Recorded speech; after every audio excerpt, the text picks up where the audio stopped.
美国众议院召开以中国经济的受害者维吾尔人为题的会议，世界维吾尔大会主席多利孔艾莎也应邀出席了会议。会议讨论东突厥斯坦在中国“一带一路”计划中的重要的战略和经济地位等议题。在安卡拉方面接受了俄罗斯运交的 S-400导弹防御系统后，美国正式将土耳其从 F-35隐形战斗机项目中移除。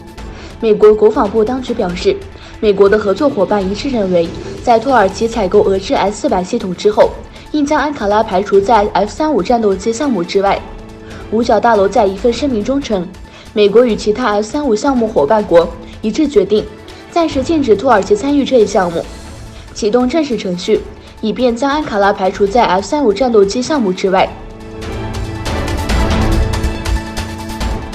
美国本周将派高级代表团在日内瓦会见俄方代表，寻求达成一项军备控制条约。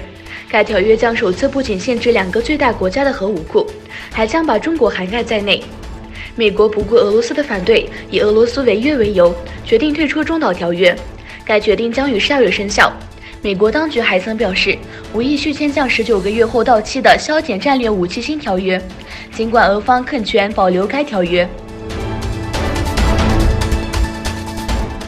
美国总统特朗普周二表示，美国与中国达成贸易协议还有很长的路要走，如果有需要，可能会对余下价值3250亿美元的中国商品加征关税。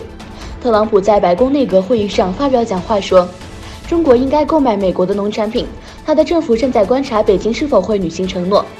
在上月底日本20国集团峰会上，美中贸易战得到暖和，特朗普称将推迟对额外中国商品加税，以换取中国大量进口美国农产品。然而，中国尚未宣布大规模采购。伊拉克石油部周三与美国能源巨头霍尼韦尔签署协议，增加伊拉克南部5家炼油厂的天然气产量。伊拉克石油部长萨米尔·加德班与美国新任驻伊拉克大使马修·图勒在巴格达签署了协议。伊拉克石油部在一份书面声明中表示，与霍尼韦尔公司达成的协议的目标是投资5口油井的天然气。